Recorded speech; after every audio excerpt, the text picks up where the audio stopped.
from home. Yeah, we've seen cases where we have to support organizations achieve similar work experience for their users as they work from home. And even though each organization had a peculiar lead, we noticed that the aim is to improve on user productivity. So during the lockdown, 95% of remote workers still needs to have access to on-premise application or any line of business application. But with the first reality of a global pandemic, we find that it's rather impossible for users to keep up with these challenges. So organizations have to weigh the options of either putting a VPN infrastructure in place or even if after they put this in place, the reality that it's most employees is that these users are making use of desktop or all-in-one back then in the office.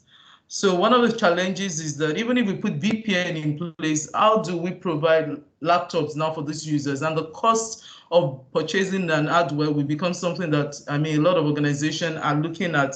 Well, this is not an investment, especially when there is not really the money is coming in during the pandemic. So interestingly, majority of these organizations have actually embraced the cloud. That is one of the things we notice.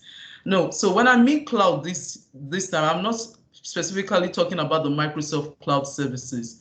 We've noticed that some of these organizations have also embraced even the Google, the Amazon, they have the SaaS application there. And then this is just, the reality on ground is that even when they have solutions that are already in place to help them solve the problem, is that they start looking for another solution to cater for what is readily available.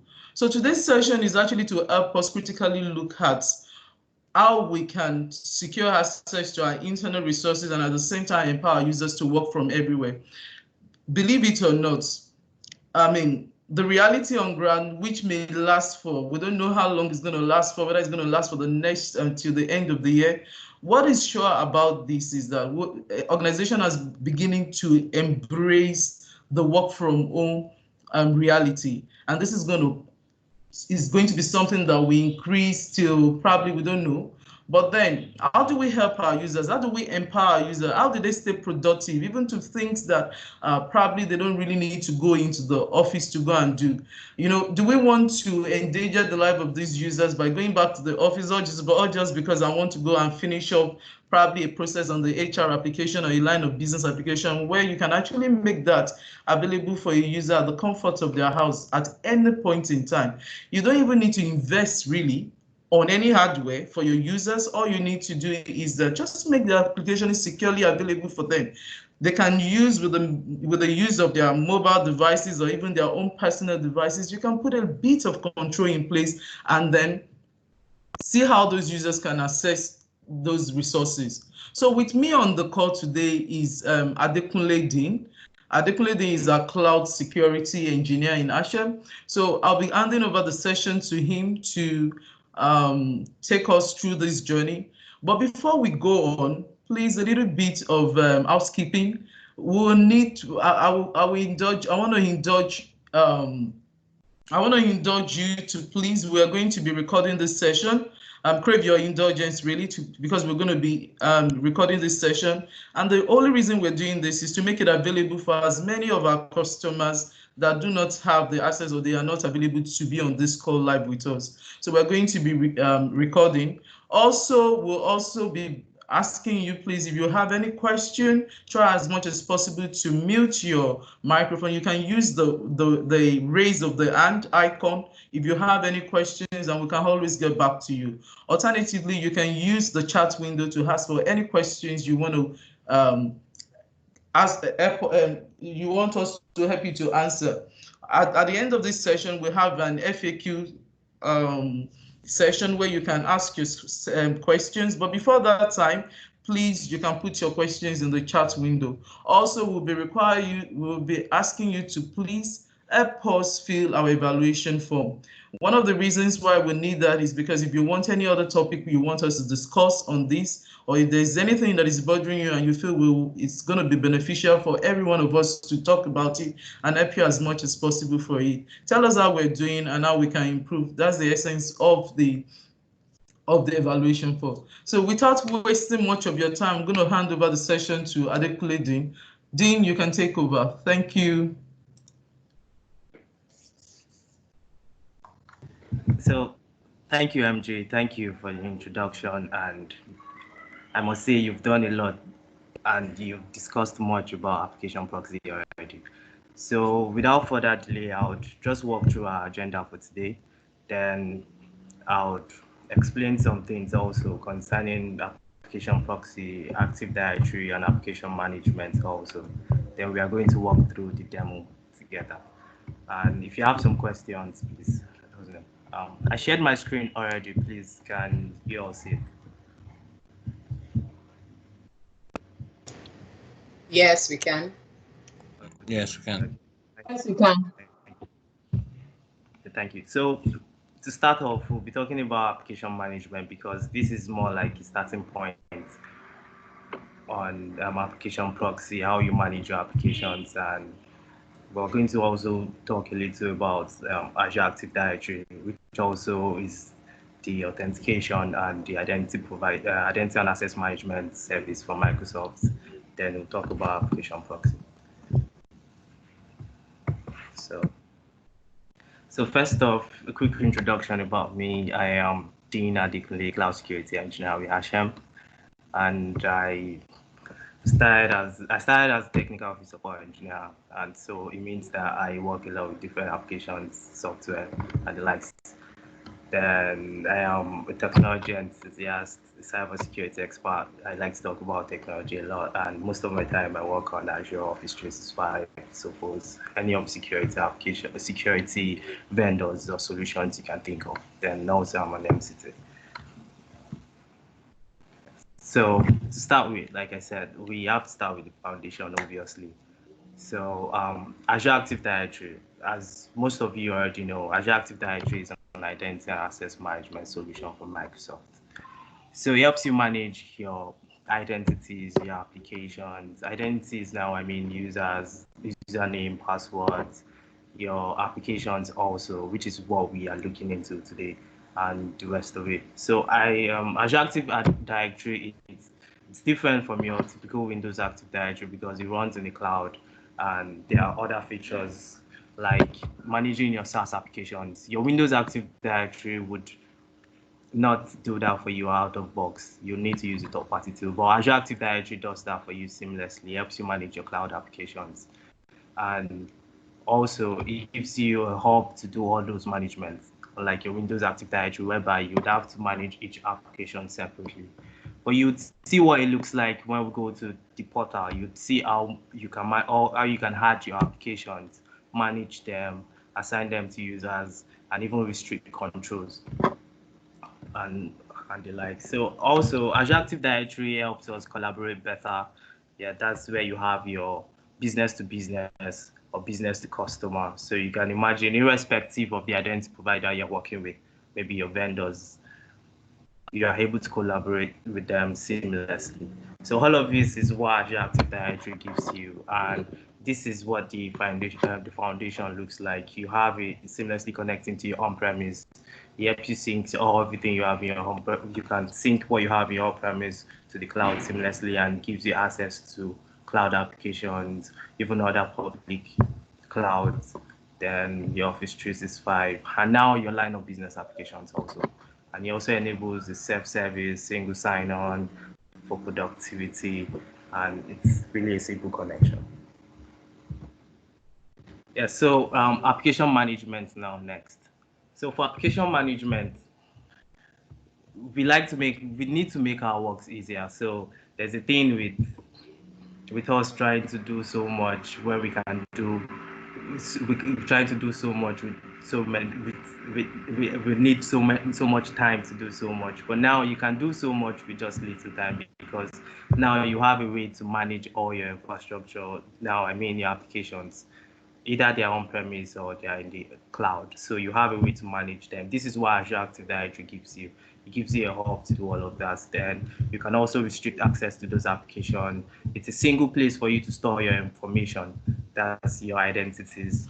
Then also your software applications can be configured to use Azure Active Directory to store information and to restrict access. You can integrate this with your conditional access.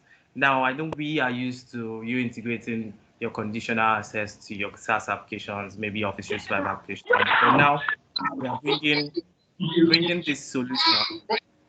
So I think someone is okay. We are bringing this solution to your home premise also. So your home premise enjoy all of these features, your conditional access integrated with two-factor authentication. So whenever a user is trying to sign in, they are required to verify their identity before they get access to it.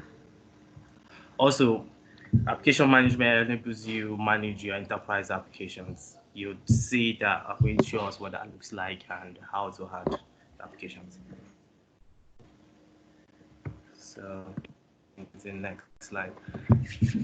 So we're almost at application proxy team for a day. There are different kind of applications you can have on Azure Active Directory and you can manage. So you have the gallery application. These are the default applications that Microsoft thought everybody is going to need. So you have the gallery. You can just click through the application you want to manage your app, and if your application is in it, if any of your application is in this gallery application, you can just click through and add it to your enterprise application, and you just continue managing at once. And also you have on-premise application. This is what we'll be talking about.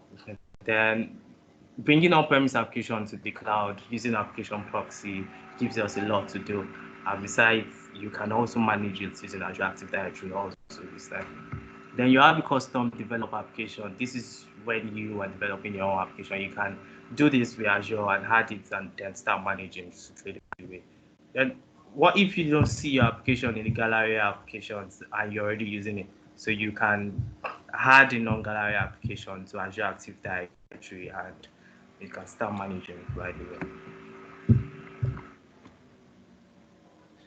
So, like MJ said earlier, there are some of the drawbacks now we know because we have to provision VPN to our users so they can access resources we have on premise. And this is a major drawback because now you have to pay so much for licensing and you have to pay so much for infrastructure also. You have to start managing security patches, port monitoring, and the likes. You have to authenticate your users at the edge and the likes because you want to enhance your security. So it's a lot of work for the IT admins. When they can get all of this done easily with just click through without without sweating. I mean, yeah, they can manage all of this. Then you have to also maintain your VPN access. All of these things are just too much. That's why application proxy come in place, and it's a seamless communication.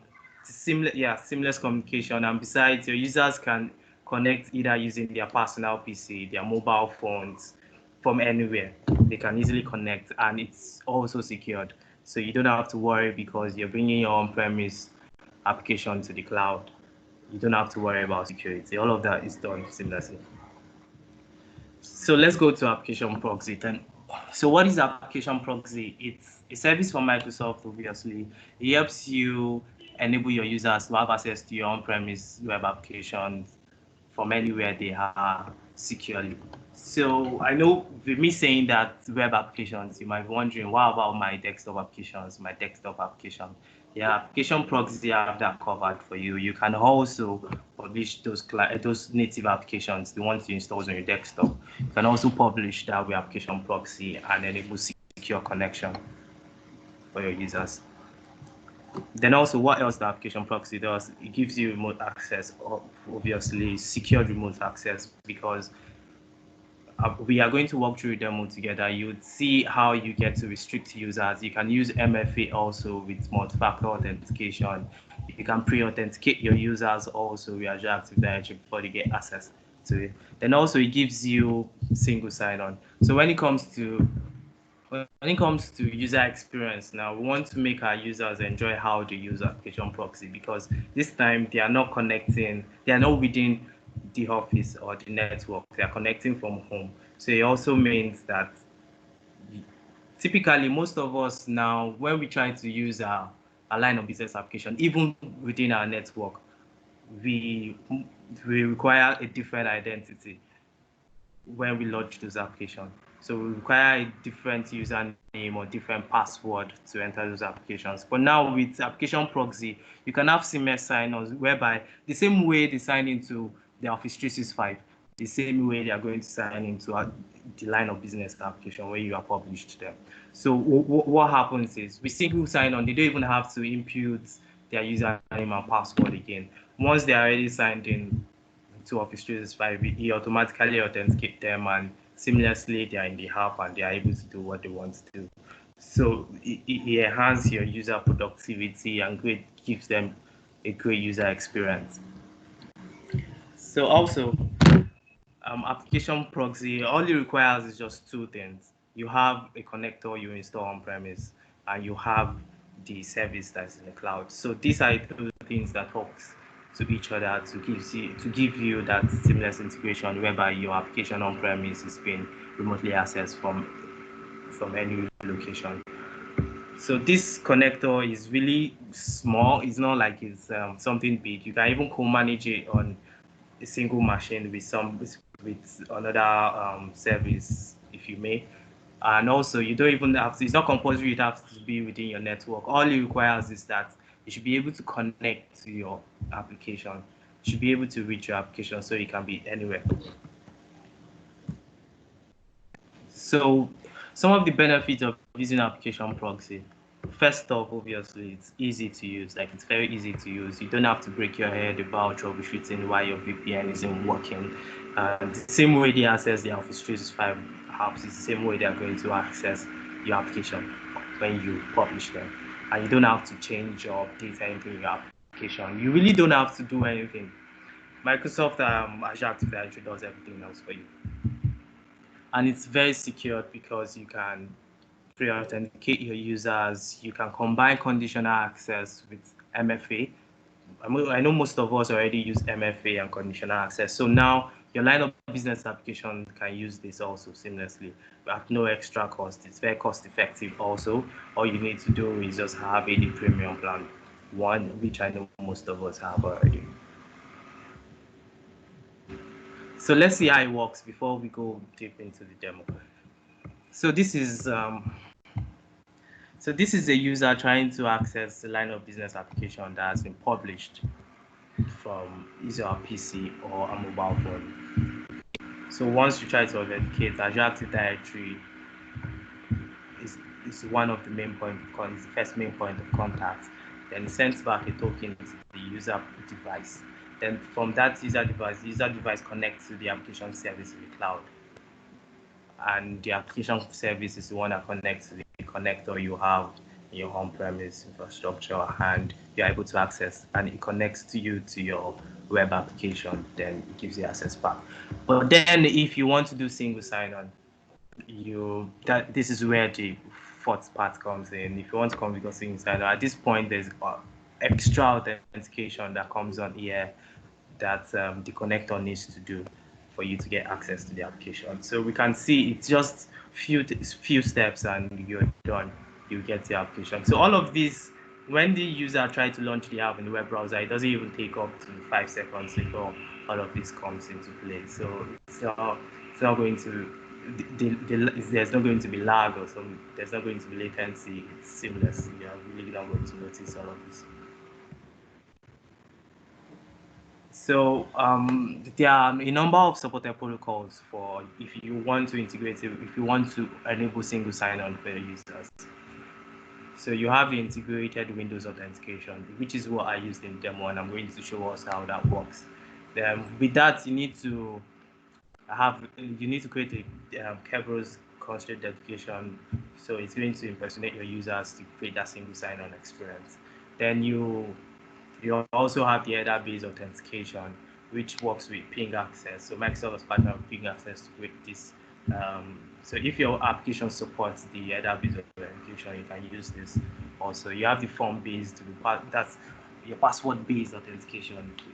How this works is your users is just going to be required to input their username and password just one time. That's at first logon. Then consecutively, Azure Active Directory supplies that to your application and it authenticates you seamlessly. Then you have the summary authentication. How this works is it uses Azure Active Directory to authenticate you to your applications so seamlessly. So this is the diagram of how it works. The user tries to access these apps, the web app. It goes to Azure Active Directory. Azure Active Directory service knows where the connector is, then talks to the connector, and this is the applications. Then it returns. If you are authenticated, it returns you the application and you're able to access it.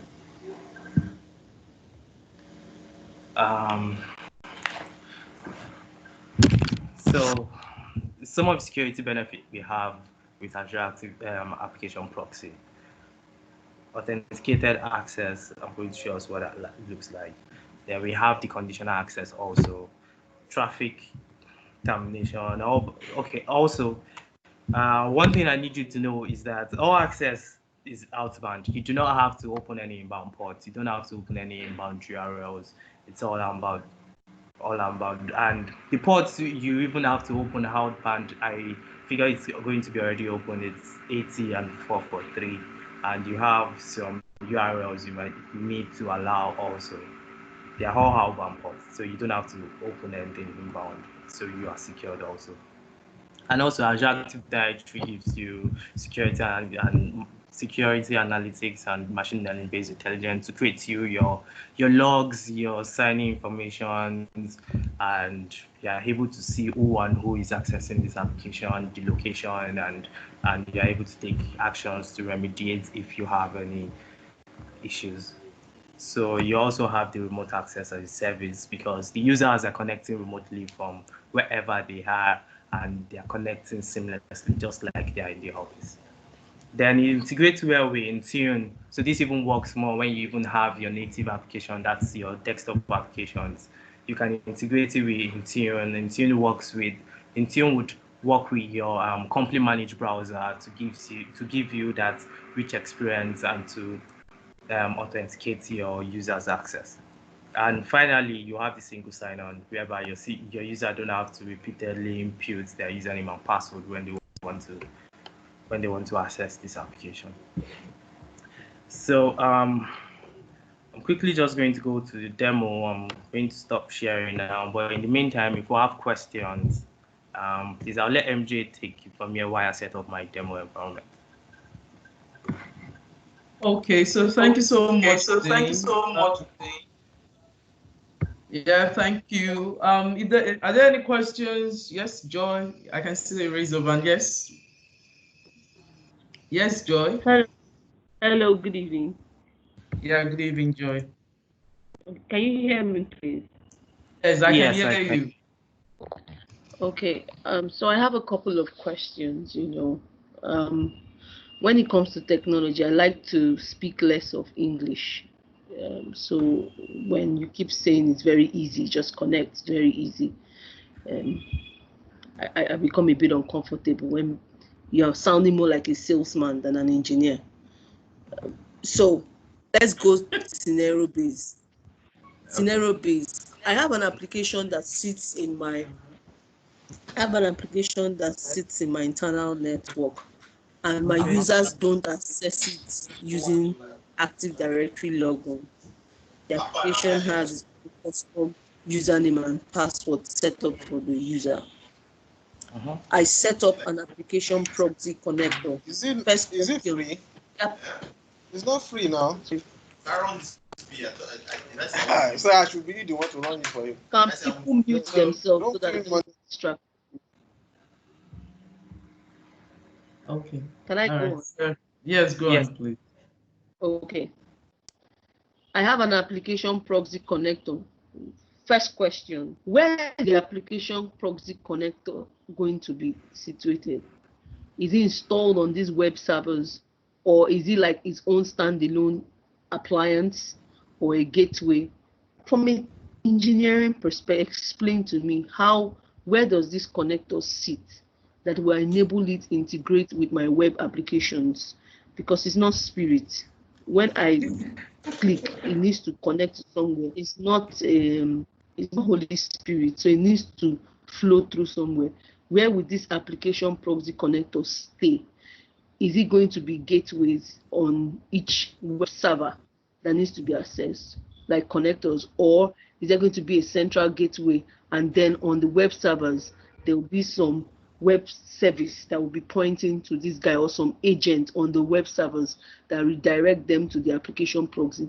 Give me some engineering response, please. That way it puts things into perspective. It takes me to my next question when I have that. All right, thank you so much, Joy. That's a very good one. And then yes, we've expected this kind of question, and some of the scenarios you painted. So the first thing. All right, so the first thing you want to look at is this, to have the application proxy, because it's just the connector. Remember, it's only the connector that you have to have on premise. Like Dean rightly said in his presentation, you can bring this to any server on the same network with your application. So you don't necessarily need to have it. I mean, you don't even need to have multiple ones on each of your web server. You don't need that. Whether these applications are talking to your, whether the line of business application you are talking can use a domain joined or not, no, it's not even relevant there. What you just need to do is just install this application, the App Proxy connector, on any server that is on the same network and that can speak with your Active Directory. So if you have multiple servers, you can actually just have one connector that is going to be able to talk to any of those web servers. So there will be some form of, yes, maybe if it comes to the networking, probably maybe traffic and all of the that you need to open internally, probably to that same server.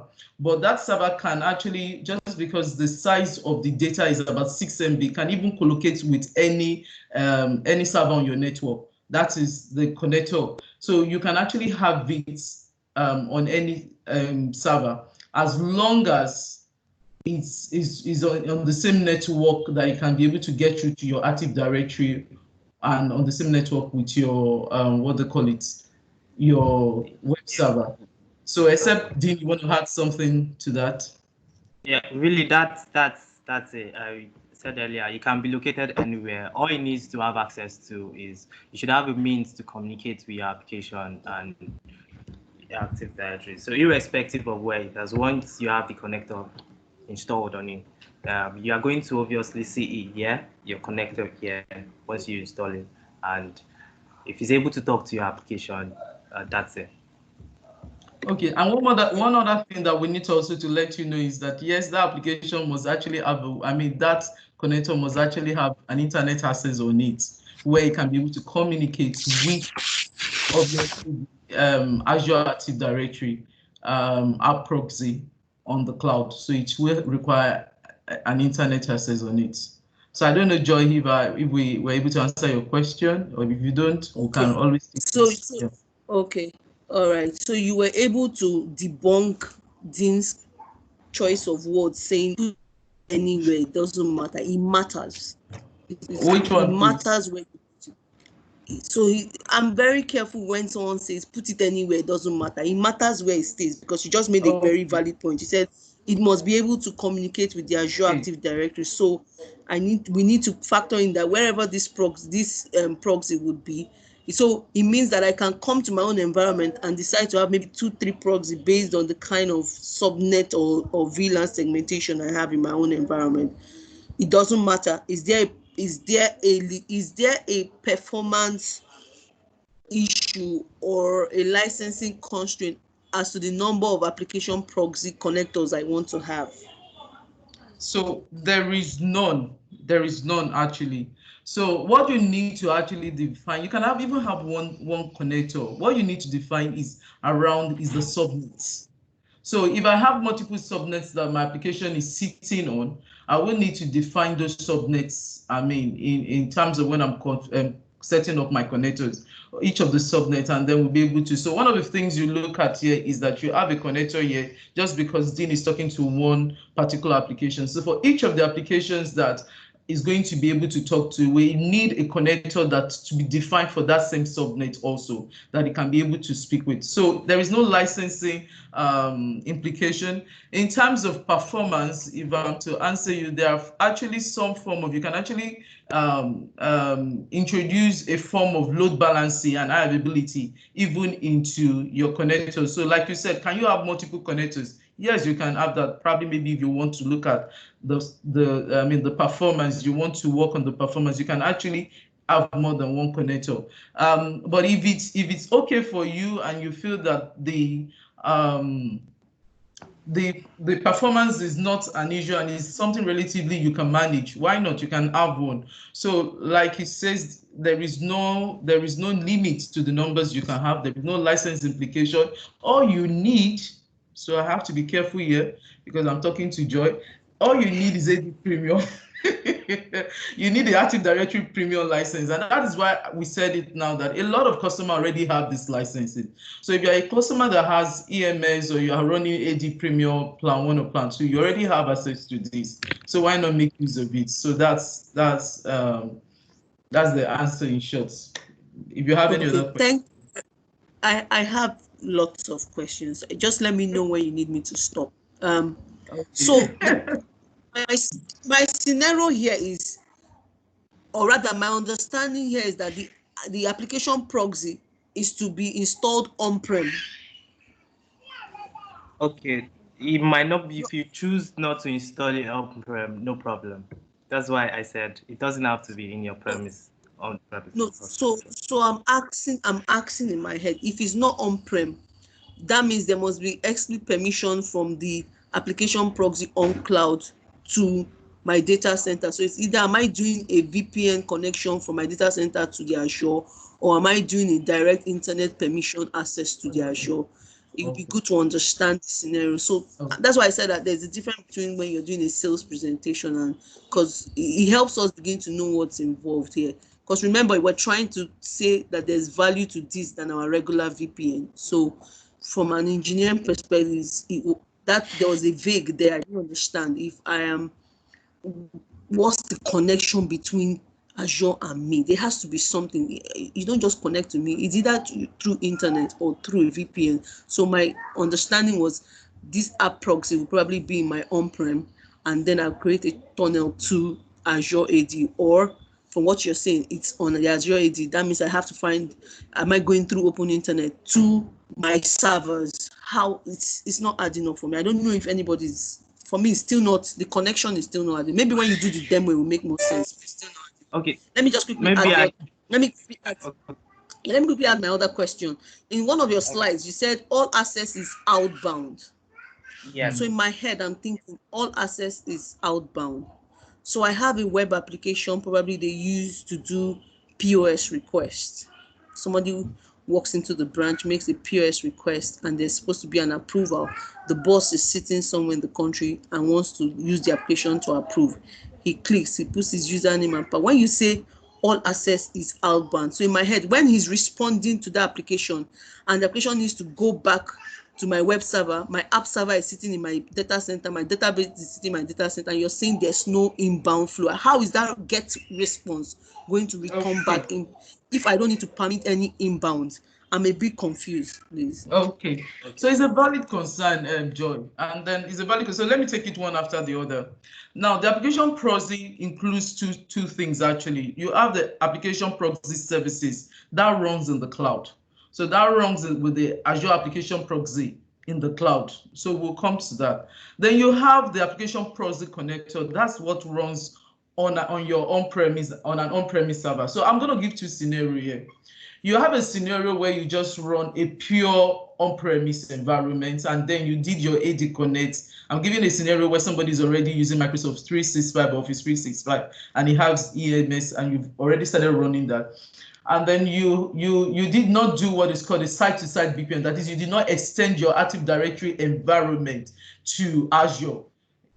So that's where actually for you to be able to do that, you must have done a site-to-site VPN between the Azure environment and your on-premise. That's one scenario. Now, the other scenario is where you do not have such kind of setting in place. So you only have your on-premise Active Directory, you have your applications on-premise, just like what you've explained, and then you also you want to use application proxy, the Azure application proxy, for you to be able to secure all of these applications because users are in the office. The only thing you need is just the application proxy connector that needs to be installed on an on-premise server, one. Now, that server, whichever server you decide, must have a way of at least have internet access on it. The reason why it has an internet access on it is because it has to be able to communicate with the app proxy services sitting on Azure. Now, there is a form of communication that is done between this, that the only thing is that, just like Dean will show you later on this same server on-premise, you would have configured, because definitely your application can talk to it, and it can also speak to your AD. I mean, they can communicate on the network. You would have done some form of configuration where it can pick those applications, and those applications, by virtue of those applications, can have this connector at the end of the day on this same page that Dean is showing. So it will go through it. Now, that's one scenario. The other scenario is this: what if I have an on-premise server and I have an on-premise already, and then I've extended my Active Directory to Azure, so to say. So I have a site-to-site VPN. At that time, there is still what is called a tunnel that has been established for you. So it's actually seen as this same network. So if you decide to say, oh, if I decide to put my application connector on Azure, but then it is now it's just running as an infrastructure as a service. At that time, it is still the same network. So you can also have that, because that time all it needs to talk to is talking to your AD, and then it's talking to your application in that way. So you can still have that. Now, the other scenario you mentioned is what happens if because they said that all traffic is outbound, there is nothing inbound. Really, there is nothing inbound, and we show you that. Because all you need to do is that the communication that is going on really is between the proxy connector, because you know what a proxy does. A proxy is like, I stand in for you. So it's like I mask you, I shield you. Nobody is seeing you. Whatever is behind me, nobody is seeing. So I know how to transverse whatever that traffic is. I bring it back to you. So if those applications are already using port 80 or 443, that's all that is required for those applications. And majority of the time, what happens is that these ports are already open. So the connector is able to take that application, mask it to itself, because at this time, nobody is seeing. What I'm only seeing is the app proxy connector, which is communicating with what is in the cloud. It takes that information at the point of your user trying to access it, look at it. Oh, is this traffic is actually meant for this? So it receive and then transfer that traffic back to on-premise. So there is no need for any traffic coming in or saying that you want to open any port or you have to allow any traffic. No, you won't allow. So probably maybe when one of the other things that Dean can do here is that let him show you the what they call it, and if you still have more questions, definitely we can always take it offline and even do a demo for you. So, and then you will see. Hello, Joy. Are you still on the call? I'm here. I don't know if I've been able to answer you. Did I confuse you further?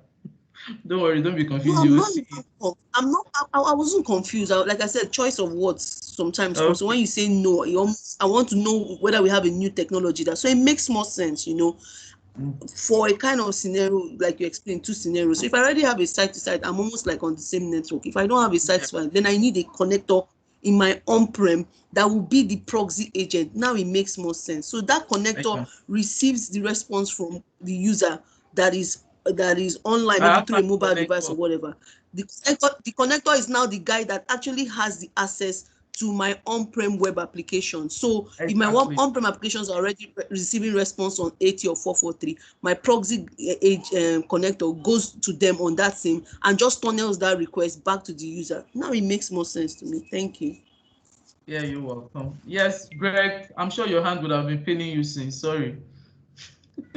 Interestingly, some of my questions were already answered, but I still have one question, and that's in regards to applications. We have platforms, server-based platforms in-house that are not AD friendly, so to speak. Mm-hmm. They won't lend well to the single sign-on scenario. Exactly. Yeah. Now, how would it handle that? Aside that, there's also the issue of, like you pointed out, port 443 and 80. These applications use a varying range of ports, apart from specific ports that are not your typical ports. So is the proxy basically going to mirror?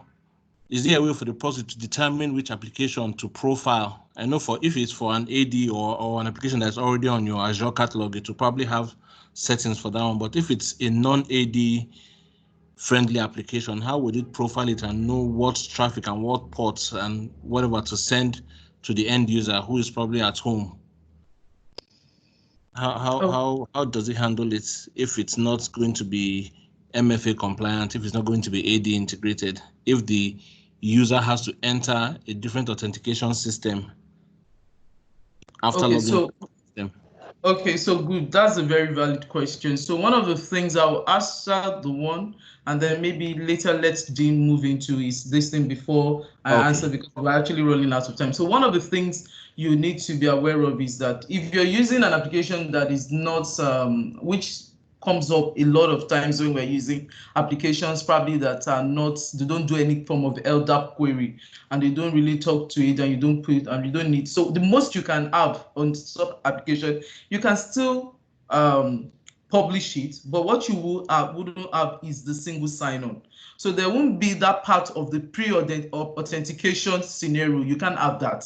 So you can't have the single sign-off. So the only thing is that you can still be able to publish the application, but because it is not such an application that you can that writes into AD or query AD is not domain join, even though there is not domain join, but the part of it that I'm looking at right now is actually the aspect of the authentication, really. So you have that scenario. You might decide to, in the course of your publishing, select the different options, whether you still want it to use the your user principal, your UPN or the email address.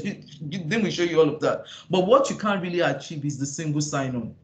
So that's the only thing you won't be able to achieve with that. But I mean, maybe when Dean shows this presentation, I mean the demo, if you have any other question around that, we can still, and then the other question I will answer after the demo.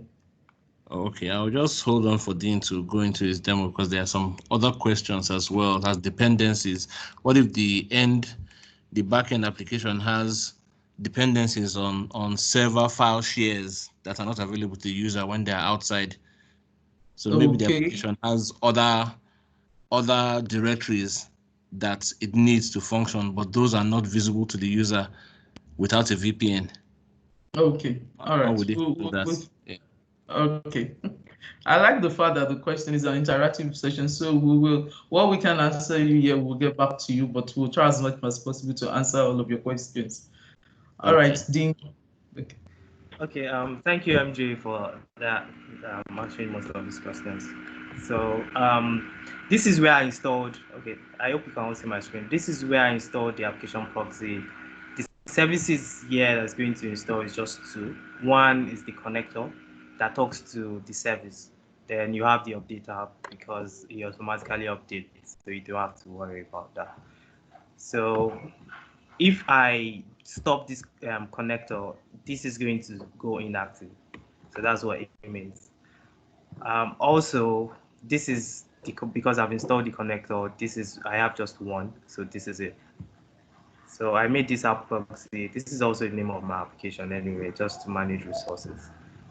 So I said we are going to look into enterprise applications. So these are your applications. These are my applications. So this is my application that I've published from on-premise. So let me show you I created a simple web application. This is what it looks like. It just show you welcome to HR portal. Then this is a user. This is a user signing into this application on premise. Is a user signing to this application on premise. So any of my users can actually access this application if they are on premise. But now, because we are publishing it to the cloud, we can also restrict who have access to this application. So if this is another user, this is even my administrator. So he can also access this application on premise. But then, not to waste our time to show us what that looks like, let me show you some of the settings.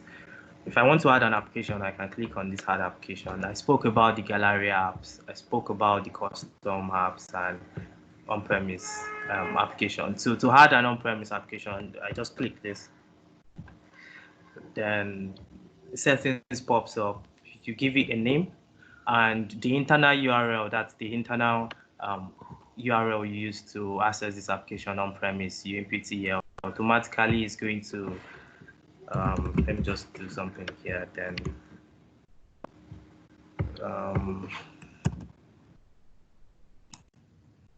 Then I think you need to give it a name first, your name. Sorry.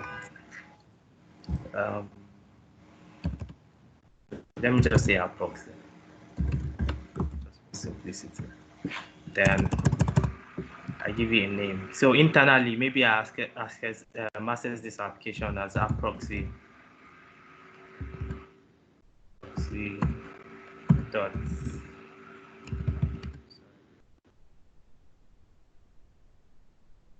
XYZ. So this is the internal URL I used to access this application. Automatically, it fills this, and this is going to be my external URL. So you might be thinking this is too long and this is hard, but you can change this to custom. So your users don't have to change the bookmark that they have on their browsers, and they have the same experience when they're trying to access this application. So, but then if you change this, you need to create a CNAME on your domain provider that points this custom URL to the Microsoft defined URL if you want to use that. So next is pre-authentication. So you have two options for pre-authentication. You have Azure Active Directory and you have pass-through. This is also for security. So before the user gets access to the application, they need to pre-authenticate. Azure Active Directory needs to pre-authenticate them. That means they would need to input their credentials to get access.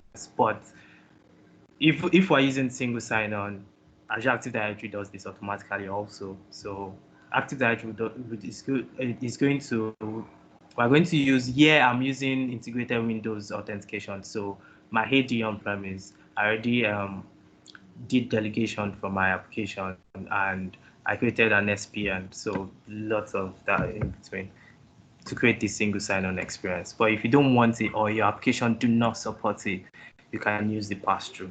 So the pass-through is not going to pre-authenticate the users. It's just going to get through. And also, if you are doing single sign-on with your Azure and you're using pre-authentication, your connector needs to be installed on a domain joined PC. Yeah. So you have this backend timeout. This is the this is like the time it takes for the application to load. If it's going to take too much time, the default is about 5 seconds. But then if it takes up to 5 seconds and you don't get a response, it's just going to time out. You get this timeout error. So you can set this to long.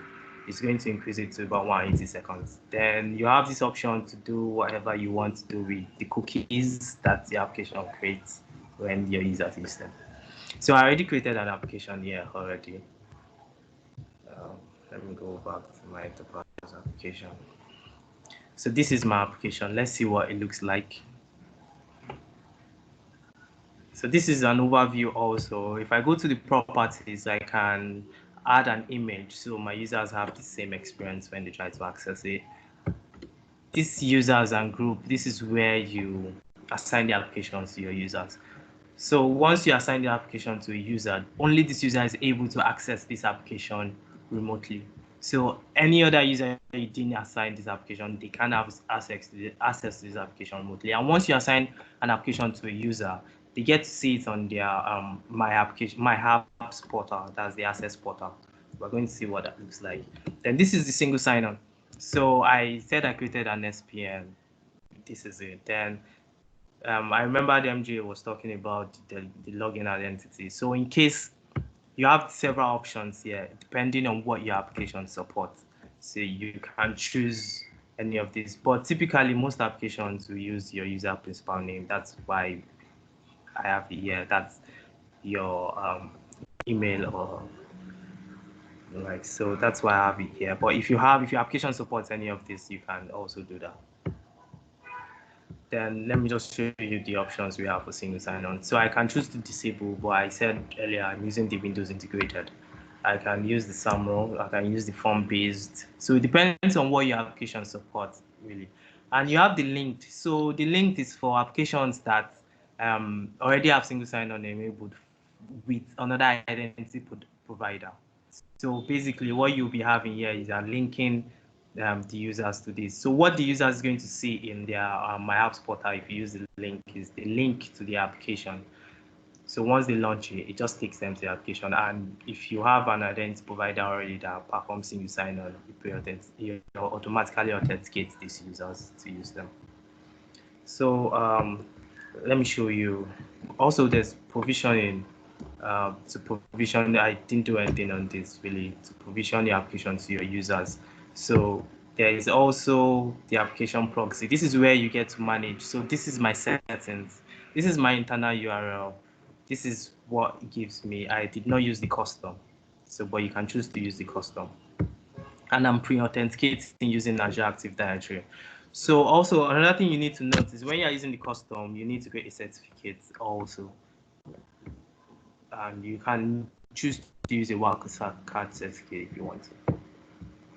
Then we have. And in addition to that, sorry, Julian, let me just put on. In addition to that, one of the things you also want to do if you're using a custom is for you to create a CNAME in your DNS provider so that it can match up with the name you have on the external URL. So yes, then you can go on. So we have the self-service. So this is where you get set additional controls. Do you want your users to be able to request access to this application? That means from their portal, they'll be able to search for this application, then request access. And if you are allowing them do that, do you want an approval before they are able to get access to this application? So any of this is for you as an IT admin to be able to configure. Then we also have the conditional access here. We also have conditional access here that enables you to restrict access to these applications. Then something else I want to show us before I show you the sign-in. So you have the logs. You'll be able to see the users that are able to successfully sign in and failures, their location, their IP address, even their names. So for instance, I have an administrator here. Let me go back to this. Even though he's the one that created it, so I'm assuming I finished setting up my best practice. You need to test the application if your configuration is correct. So I'm just going to test it. I'm going to try to open it. And remember, I did not assign admin permission to this application. So once I try opening, I'll get an error that says this application is not assigned to you. Yeah, fine. So this is it. But no problem. So let's see what it looks like because I've assigned it to Jane. Let's see how Jane is able to access this application. So this is another user anyway. Another user, Mr. is not able to have access to the application. As a matter of fact, he's not even going to see the application in this portal. So he didn't even know this application is accessible remotely. So, but for Jane, Jane can see this application here. And if Jane clicks through, because I've configured single sign-on already, I automatically get access to this application. So this is what the single sign-on experience gives you. If you are not going to use single sign-on, you are going to be required to input your credential before you get access to this application. So that's one of it. So basically, like I said, we already discussed about the connectors earlier, which also, sorry.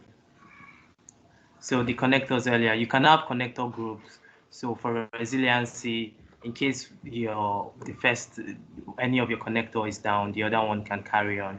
So you can have more than one connectors. And you can group them. Then when you are creating your applications, you can assign them to different connectors, different connector group.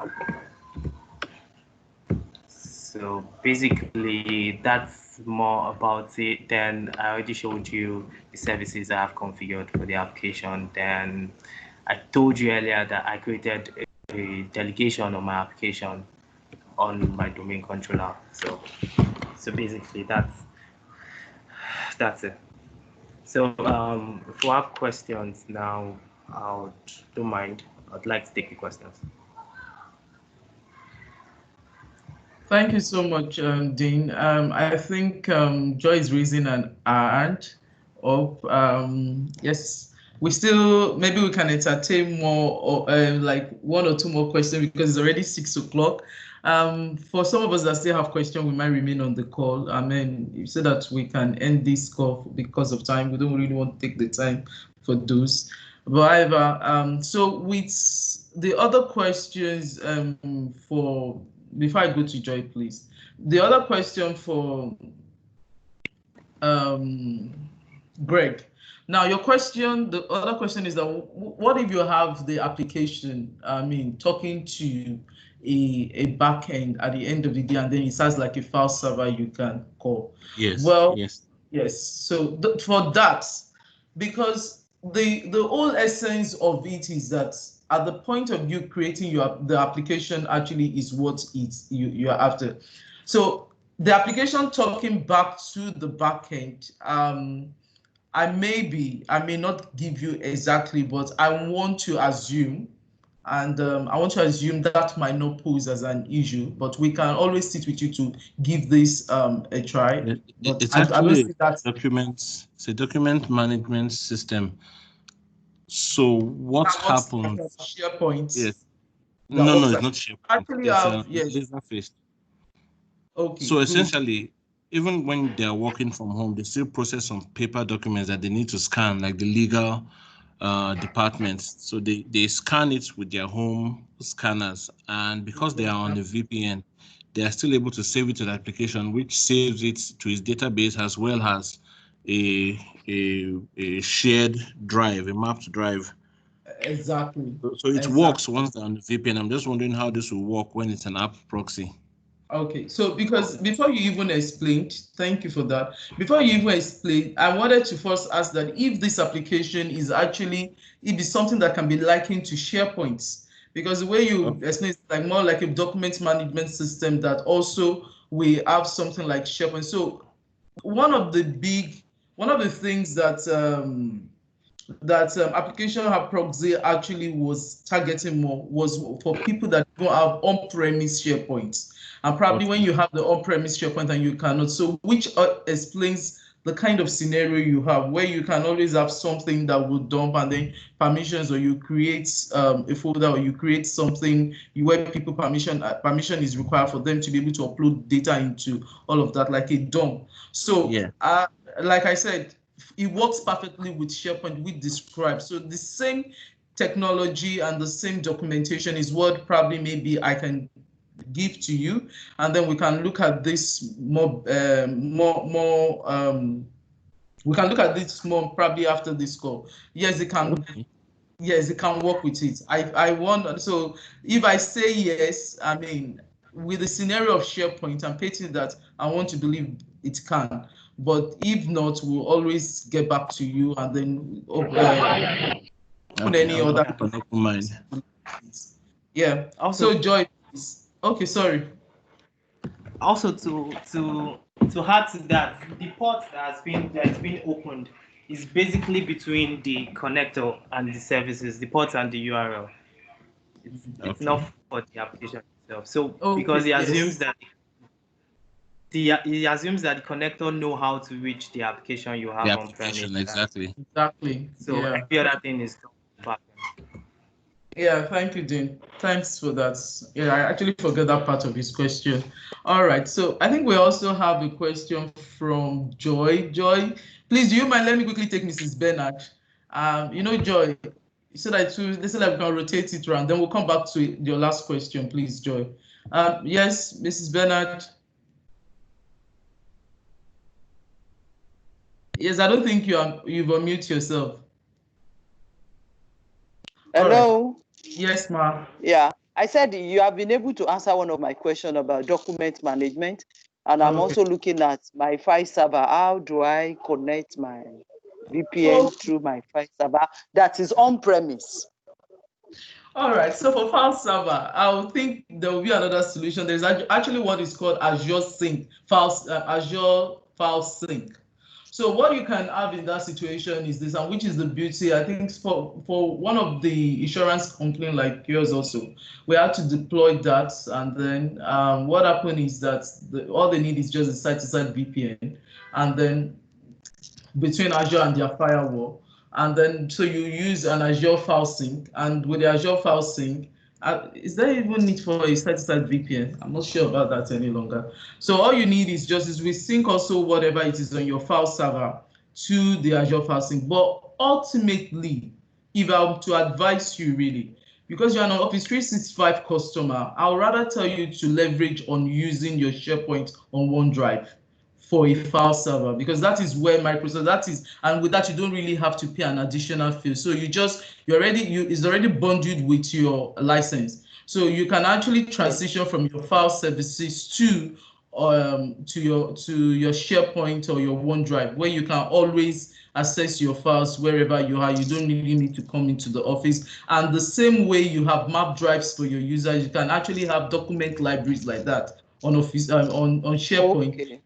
Yes, so that's exactly what somebody. It sounds so simple. Your explanation sounds so simple. I hope it will be very simple.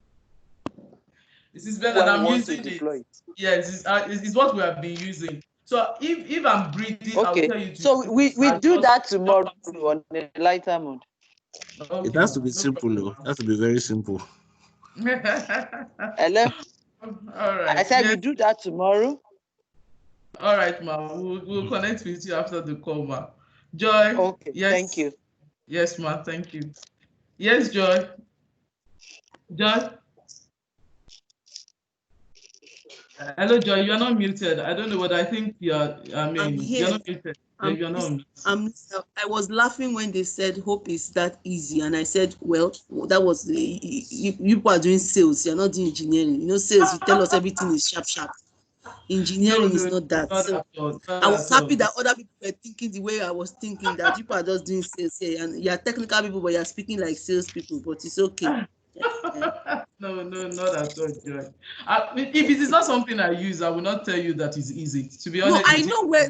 Let me focus on my own question. But I understand that I missed her name, but I understand where she's going to. So you want to, you are going to be changing the design and demographic of an organization that's already using a file server, and you want to transition them into SharePoint and OneDrive. Trust me, it's not easy. But you are saying it's not easy when we say, number one, having to even dimension how you want to put that existing structure and design that they have on-prem to the cloud version. It's not going to be easy. But you said it's easy. So who am I? Where you are our Oga in this field. So Joy, I will also be interested. I will also be interested in that. So let me ask my own question. So that's all right. So go ahead. This is my question. So I've set up the application proxy connector. I have an application on-prem. This application on-prem uses a Java applet, maybe an old Java applet that is outdated, but we haven't upgraded the application. That's what it needs to use. So what do we do today? You install those Java applet on the user's devices so that when it's trying to load the application, it will use that applet to run. Now, I want to make that application accessible to people outside because they also use it for approvals. With the application connector, would I have to install that from off my head? That's what it looks like I can do. But I'm saying if I have those kind of scenarios, does it mean that on the application connector, I'll have to get it to be able to consume that application the way it normally would be with those dependencies? Because those applications need those dependencies to run. And since all the user is doing with their device is just consuming and doing right-click backs, they're not actually the ones initiating those communication to the backend server. Would I have to do those customization on those application connector? That's one. Two, if I just have one application connector, how do I manage? Is there some kind of sizing tool we can use to do so that we can manage and we can, what's the word? We can calculate hits. And because if I just have one connector across doing all different, maybe I have over 20, 30 applications, how do I manage hits, response time? So how do I size that so that I know whether I need it, which was why I was asking, can I have more than one connector? Especially, and you talked about load balancing. So how do I calculate to know how to distribute? You know, I know that, okay, this application is a heavy hitter. This application has less use. How do I spread across my load so that I don't have one connector that is overwhelmed and then performance degradation begins to happen?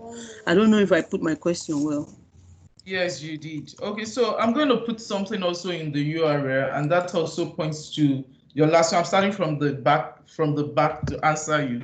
Now, one of the things you might also, which I've just put the URL there for load balancing among multiple app servers. So if you have app servers, really, you can do your load balancing, like I said. It's for you to pick where you can actually have your client requests evenly distributed around so that you don't overutilize one server in a server farm, you know. So you can actually do that. So when you talk about maybe what you can also look at is probably maybe whether your backend application requires session persistence or maybe they don't require session persistence. That's part of the things you would look at so that you can put things like what the load balancer would do for you. I mean, the availability structure that you can put into the app proxy. So that's my to take care of it. Then to your Java question, really, permit me to get back to you on that, because off my head, one of the things that you also said that I was looking at when you mentioned of is that you mentioned two scenarios where it is not only your users that will be accessing this. You said also your customers are going to be accessing this. So I'm looking at another dimension to your question, because right now we're saying securely provide internal, because we look at it, internal applications which is used within your network, not necessarily that, I mean, your users are the ones calling for this application, not necessarily that somebody else is calling. Yes, you can actually publish applications also that what they call it, that vendors will have access to and all of that. You can always have that, you know. So that's another dimension to your question, which I've just seen. But around the Java, because I know exactly what you're painting, I know what you're painting. I know that if it is not a Windows IIS web-based application, the app proxy also can still use it, even if it is using another web-based another web platform other than Windows, other than IIS. It can actually still do its work. Now, the only part that I'm now concerned about is the fact that you're saying because of the changes, because of the native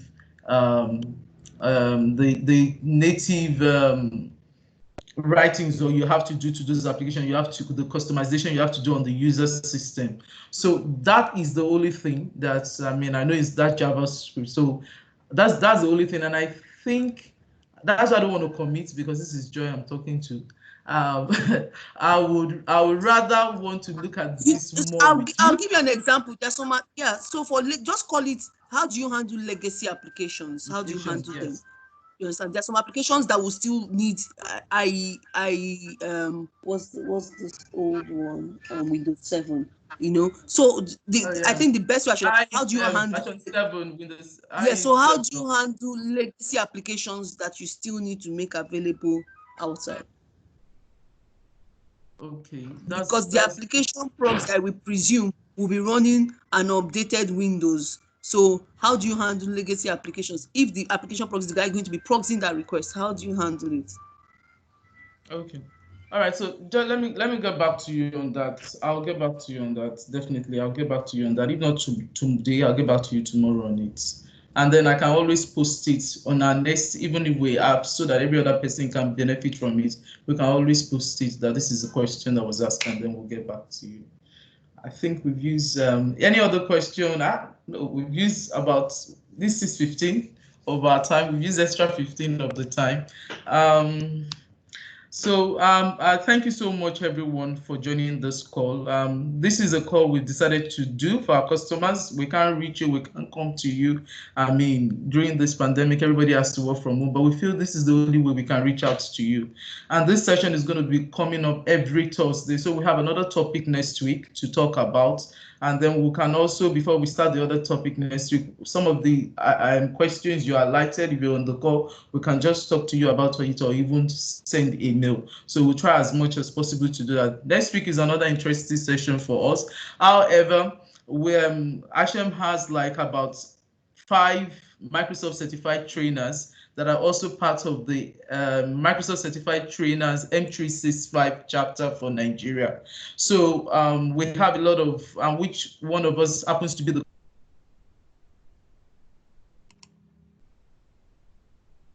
will be happening tomorrow is that we will be coming on board again for another session tomorrow, but this is not Ha-Shem's session. It's actually for the MCT Nigeria chapter, where we'll be discussing passwordless authentication for Windows 10 devices and Office 365. As of today, I don't use my password again because we've seen the weakness with using password. So that's one of the things. Today, I don't use password, whether even from Office 365. I use my PIN to enter my Windows because I don't want anything to be even while we're working from home now, those are some of the things that we've seen with the uprising of the attacks that has been coming up to people working from home. So we're going to treat that topic tomorrow, but this is going to be on the Microsoft Certified Trainers for the Nigerian chapter, which, like I said, Ha-Shem's happened to be 5. We have about 5 MCTs in as part of our workers. We'll be having that session from 4:30 to 5:30 tomorrow. And then, I mean, I've sent invites out. If you want to join us on it, fine. I mean, but I'll tell you, join us because it's free actually. And then this is learning that is free for every one of us. Okay, so one of the things also I will also implore you to do, please, is please help us fill our evaluation form. Tell us how we're doing and how we can do better. Like I said, we'll compile some of this question and send it across to everyone. The way we've answered, the ones we can't answer, we'll also provide answers to it. However, I would be so glad if somebody tells me, oh, okay, yes, let's look at this, and then I want to have a demo session in my environment. The whole essence is for us to see you consume what you've already paid for. So thank you all for joining, and we hope next week we'll be able to see you. Thank you, Dean. Thank you, everyone. Thank you for everyone that asked questions, and thank you for everyone that keep on listening. Yeah, bye. Thank you.